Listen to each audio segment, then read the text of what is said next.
Welcome to Pratap classes. दोस्तों, Pratap classes के YouTube channel पर आपका स्वागत है। आज है 6 अगस्त 2026 और 6 अगस्त 2026 के जितने भी इंडिया और वर्ल्ड के जो करंट अफेयर्स के क्वेश्चन बनते हैं, आज उनका अपने डिस्कशन करेंगे। पूरा वीडियो ध्यान से देखना और लास्ट में आपसे क्वेश्चन पूछूंगा जिनके जवाब आपको कमेंट बॉक्स में देना होगा। आज अपने पढ़ेंगे ब्राजील पैरा बैडमिंटन इंटरनेशनल 2026 के अंदर भारत के कुल पदक, 13वीं ब्रिक्स शिक्षा मंत्रियों की बैठक भुवनेश्वर के अंदर आयोजित और विश्व का पहला ऑप्टिकल सिंथेटिक अपर्चर रडार उपग्रह लॉन्च किया गया। इनकी आज हम चर्चा करेंगे पूरे लेटेस्ट न्यूज के साथ में। डेली आपको सुबह ये करंट अफेयर्स की क्लास आपको मिलती है। जो भी साथी bank, UPSC, SSGD, RS, railway, SI, CAT कोई भी एग्जाम हो, उन सभी एग्जाम के लिए डेली आपको ये करंट अफेयर्स की क्लास आपको मिलती रहेगी। तो सभी साथी एक बार करेंगे सेशन को लाइक शेयर। सभी साथियों को प्यार भरा नमस्कार, गुड मॉर्निंग। सबसे पहले हमने कल 5 अगस्त को हमने पढ़ा कि वर्ष 2026 का कोष पर विक्रम साराभाई पदक किसे प्रदान किया गया? अन्नपूर्णी सुब्रमण्यम को। नई दिल्ली में आयोजित 16वें भारतीय अंगदान दिवस समारोह के अंदर सबसे अधिक मृत अंगदाताओं की संख्या दर्ज करने के लिए सर्वश्रेष्ठ राज्य का राष्ट्रीय पुरस्कार किसको मिला? तमिलनाडु को। टूर डी फ्रांस फेमस में भाग लेने वाली पहली भारतीय महिला कौन बनी? हर्षिता जाखड़। 1 अगस्त 2026 को मोदी जी ने दक्षिण भारत की पहली सेमीकंडक्टर चिप यूनिट का शिलान्यास कहाँ किया? विशाखापट्टनम, आंध्र प्रदेश। 2026 की कैंडेरे Hurun India women leaders list में प्रथम स्थान किसे रखा गया? मीना बिंद्रा को, जो बीबा की संस्थापक है। विश्व के सबसे कम उम्र के पुरुष प्रोफेसर बनने का रिकॉर्ड किसने बनाया? नॉर्थन थॉम्स ने।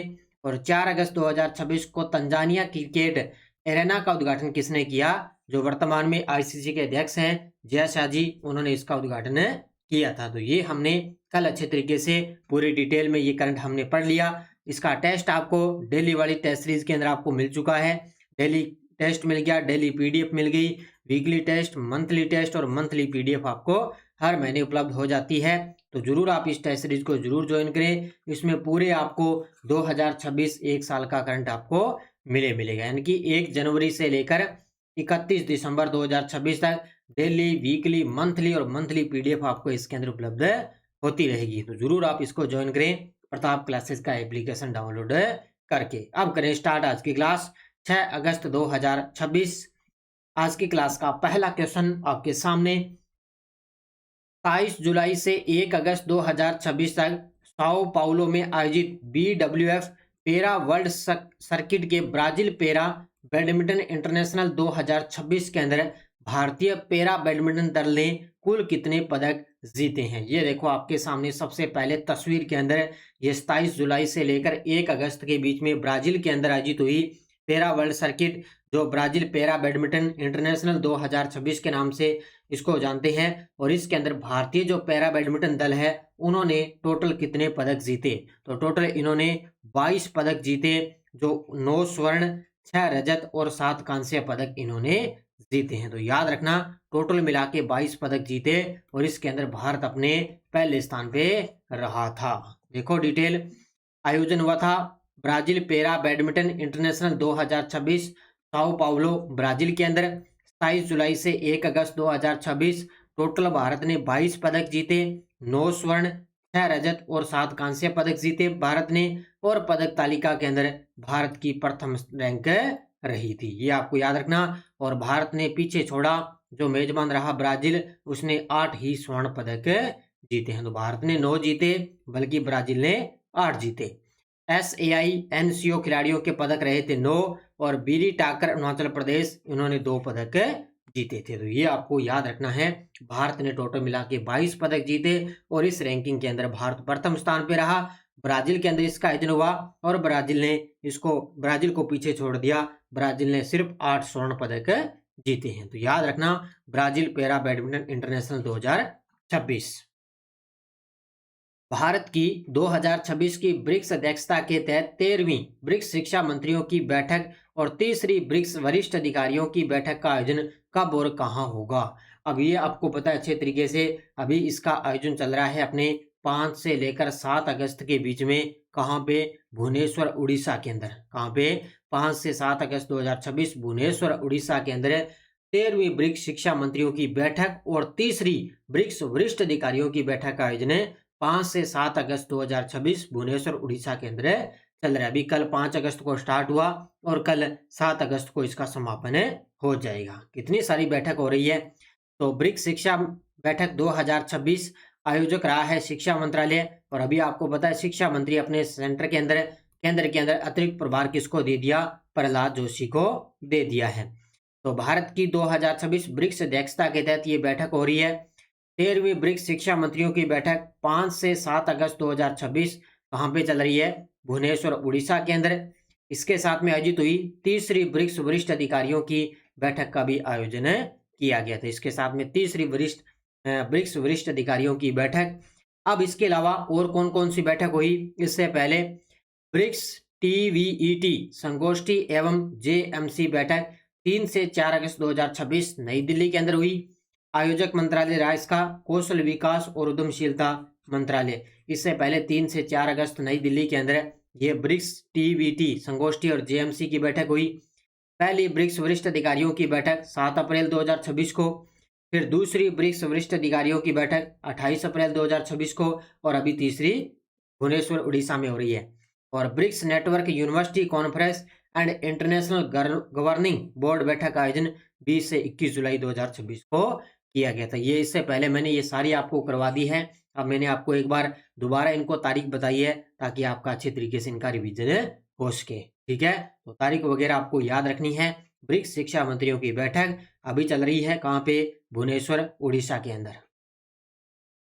भारत सरकार के रसायन एवं उर्वरक मंत्रालय के औषधि विभाग द्वारा भारतीय वाणिज्यिक और उद्योग महासंघ यानी कि फिक्की के सहयोग से इंडिया मेडिकल डिवाइस 2026 के 9वें संस्करण का आयोजन कब और कहां किया जाएगा? कितनी सारी बैठक हो रही है, कितने सारे सम्मेलन हो रहे हैं। तो ये अपने जो रसायन और उर्वरक जो मंत्रालय है, औषधि विभाग है, उसके द्वारा और फिक्की के सहयोग से इंडिया मेडिकल डिवाइस 2026 का 9वां संस्करण होगा। तो ये कल होगा 7 से 8 अगस्त 2026 को विज्ञान भवन नई दिल्ली के अंदर। यानी कि कल की तारीख में 7 से लेकर 8 अगस्त 2 दिन ये आयोजन चलेगा। कहाँ पे? नई दिल्ली के अंदर। कौन सा सम्मेलन? इंडिया मेडिकल डिवाइस 2026 का 9वां संस्करण। ठीक है, अब इतनी सारी बातें पढ़ ली। अब इसकी थीम आपको याद रखनी है। तो 9वां इंडिया मेडिकल डिवाइस 2026 7 से 8 अगस्त 2026 को कहाँ पे होगा? नई दिल्ली के अंदर। आयोजक रहेगा इसका औषधि विभाग, रसायन और उर्वरक मंत्रालय और सहयोगी रहेगा इसका भारतीय वाणिज्यिक उद्योग और महासंघ यानी कि फिक्की के सहयोग से इसका आयोजन होगा। अब बहुत ही महत्वपूर्ण लाइन है कि इसकी थीम आपको याद रखनी है। क्या थीम है? विकसित भारत की ओर गुणवत्तापूर्ण चिकित्सा उपकरणों के वैश्विक केंद्र के रूप में भारत को आगे बढ़ाना। ये इस सम्मेलन की थीम रहेगी, आयोजन की थीम रहेगी। विकसित भारत की ओर गुणवत्तापूर्ण चिकित्सा उपकरणों के वैश्विक केंद्र के रूप में भारत को आगे बढ़ाना। तो कल इसका 7 अगस्त को उद्घाटन होगा। जो अपनी स्वास्थ्य और परिवार कल्याण रसायन उर्वरक राज्य मंत्री है अनुप्रिया जी पटेल, उनके द्वारा कल इसका 7 अगस्त को उद्घाटन किया जाएगा। ओके, आगे चीजें समझ में, इनको बढ़िया तरीके से पढ़ लेना। नेक्स्ट क्वेश्चन, स्वदेशी MA 104 सेल लाइन आधारित जीवित सीमित अफ्रीकी स्वाइन फीवर वैक्सीन का विकास किस संस्थान ने किया है? ये देखो आपके सामने एक वैक्सीन का विकास किया गया है जिसका नाम क्या है? स्वदेशी MA 104 सेल लाइन आधारित ये जीवित सीमित अफ्रीकी स्वाइन फीवर है। इस वैक्सीन का विकास संस्थान किसने किया है? तो ऑप्शन नंबर बी ICAR और NIHACD। ठीक है, HAD, इसने इस संस्थान ने इसका विकास किया है। अब ये संस्थान है, ये तो अपनी भारत वाली होगी, भारतीय कृषि संशोधन अनुसंधान, और ये जो है ना, ये है भोपाल की, इसकी है मध्य प्रदेश के अंदर जो भोपाल है ना, इसके अंदर इसको बोलेंगे राष्ट्रीय उच्च सुरक्षा पशु रोग जो संस्थान है, उसके द्वारा इन दोनों ने मिलकर क्या है, इस वैक्सीन का विकास किया है। देखो डिटेल, वैक्सीन है स्वदेशी MA 104 सेल लाइन आधारित जीवित सीमित ASF यानी कि अफ्रीकी स्वाइन फीवर, ये वैक्सीन है। विकास करता है भोपाल के अंदर एक संस्थान है जो राष्ट्रीय उच्च सुरक्षा पशु रोग जो संस्थान है उसके द्वारा इसका विकास किया गया। लॉन्च हुई थी 16 जुलाई 2026 को NASC परिसर नई दिल्ली के अंदर, यानी कि इसके 98वें स्थापना दिवस पर इसको लॉन्च किया गया था और केंद्रीय कृषि मंत्री शिवराज सिंह जी चौहान द्वारा राष्ट्र को समर्पित किया गया है। यानी कि इसको लॉन्च किया गया 16 जुलाई को और अब इसमें हमारे जो केंद्रीय कृषि मंत्री हैं शिवराज सिंह जी चौहान, उन्होंने अब इसको राष्ट्र को समर्पित कर दिया। तो इस वैक्सीन का आपको याद रखना है स्वदेशी MA104 सेल लाइन आधारित जीवित क्षीणित ASF यानी कि अफ्रीकी स्वाइन फीवर वैक्सीन। आगे समझ में। अगला, भारत की पहली फ्लाइट हेरिटेज प्राप्त करने वाली स्वदेशी सैटेलाइट बैटरी पावर बैंक 50 किस स्टार्टअप द्वारा विकसित की गई है? तो भारत की पहली फ्लाइट हेरिटेज प्राप्त करने वाली स्वदेशी सैटेलाइट बैटरी पावर बैंक 50 है, वो किस स्टार्टअप द्वारा विकसित की गई? तो टेक-मी-2 स्पेस के द्वारा। किसके द्वारा? टेक-मी-2 स्पेस के द्वारा इसके स्टार्टअप द्वारा विकसित की गई थी। ये देखो आपके सामने तस्वीर के अंदर अभी जो आपको पता होगा 18 जुलाई को जो अपना विक्रम 1, कौन सा? 18 जुलाई को विक्रम 1 लॉन्च हुआ था ना, उसके लिए क्या है, ये स्टार्टअप कंपनी है, उन्होंने क्या है फ्लाइट हेरिटेज प्राप्त किया, यानी कि सैटेलाइट बैटरी पावर बैंक 50 है वो टेक-मी-2 स्पेस के माध्यम से विकसित की गई। तो स्टार्टअप कौन सा है? टेक-मी-2 स्पेस हैदराबाद की कंपनी है। बैटरी है इसकी पावर बैंक 50। उपलब्धि क्या रही कि इसने भारत की पहली फ्लाइट हेरिटेज प्राप्त स्वदेशी सैटेलाइट बैटरी बन चुकी है, यानी कि फ्लाइट हेरिटेज प्राप्त करने वाली पहली सैटेलाइट बैटरी पावर बैंक 50 बन गई। परीक्षण स्काईरूट एरोस्पेस के विक्रम 1 रॉकेट की पहली उड़ान के अंदर ये परीक्षण इसका किया गया। ऊंचाई रही थी 450 किलोमीटर और निर्माण पूरी तरह से स्वदेशी यानी कि भारत के अंदर निर्मित है।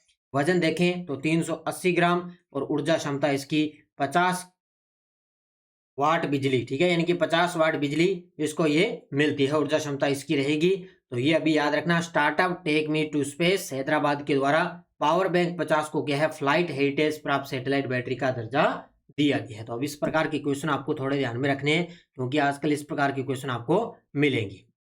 अगला क्वेश्चन, भारत ने 2031-32 तक अपनी स्थापित विद्युत उत्पादन क्षमता को कितने गीगावाट तक बढ़ाने का महत्वाकांक्षी लक्ष्य रखा है? अब कोई भी लक्ष्य होता है ना भारत का, वो तो आपको याद रखना है। तो इसका उत्तर होगा 874 गीगावाट। कितना? भारत ने 2031-32 तक अपनी स्थापित विद्युत क्षमता को कितने गीगावाट तक बढ़ाने का लक्ष्य रखा? 874 गीगावाट। ठीक है, तो भारत की विद्युत क्षमता लक्ष्य रखा है 31-32 तक 874 गीगावाट स्थापित विद्युत क्षमता रहेगी। 30 जून 2026 तक देखें तो 548.86 गीगावाट है और गैर जीवाश्म ईंधन का हिस्सा देखें तो 54.18% है। ये टोटल भारत की कुल क्षमता कितनी हो चुकी है 30 जून 2026 तक?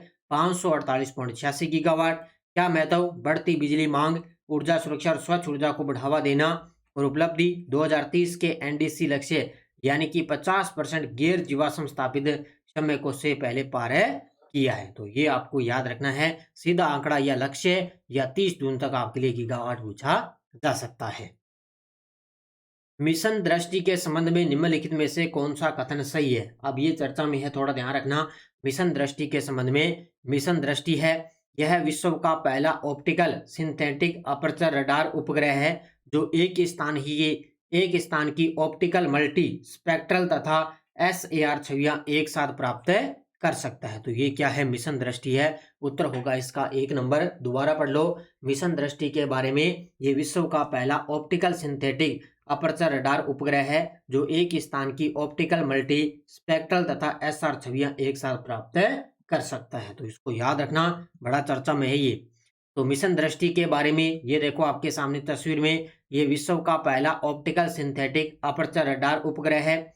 ऑप्टिकल मल्टी स्पेक्ट्रल और SR छवियां एक साथ प्राप्त करने में ये सक्षम है। बादलों के आर पार तथा रात्रि में भी डेटा एकत्रित कर सकता है। तो ये बादलों के आर पार और रात्रि के अंदर भी डेटा एकत्रित कर सकता है। इसमें AI की सहायता से SAR डेटा से ऑप्टिकल जैसी छवियां तैयार कर सकता है।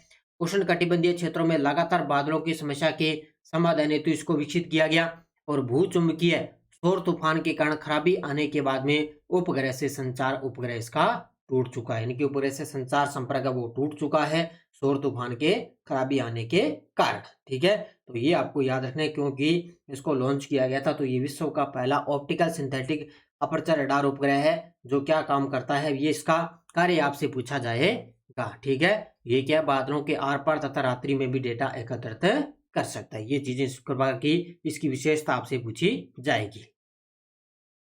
अब देखो वन लाइनर करंट। अयोध्या में 1992 में हुई बाबरी मस्जिद विध्वंस की जांच करने वाले आयोग के प्रमुख न्यायमूर्ति मनमोहन सिंह लेबरहान का 3 अगस्त 2026 को चंडीगढ़ में निधन हो गया। केरल के मुख्यमंत्री वीडी सतीशान के नेतृत्व में 4 अगस्त 2026 को अखिल भारतीय नेतृत्व वाली एक व्यापक शासन पहल की शुरुआत की। प्रशांत महासागर में स्थित द्वीप राष्ट्र जो पहले नोरू नाम से जाना जाता था, अब आधिकारिक तौर पर उसका नाम बदलकर नावोरे गणराज्य कर लिया गया है। तो ये आपको तीनों के तीनों अच्छे तरीके से वन लाइनर याद रखने हैं। ये टेलीग्राम ग्रुप है, कोई सूचना, कोई लिंक, कोई नोटिफिकेशन सब आपको टेलीग्राम पे सूचना मिलती है। पिछले वीडियो का क्वेश्चन, राष्ट्रमंडल शांति मध्यस्थता सम्मेलन 2026 का उद्घाटन, तो हमारे वर्तमान में जस्टिस न्यायमूर्ति सूर्यकांत जी है, उन्होंने इसका उद्घाटन किया कहाँ पे, जयपुर के अंदर।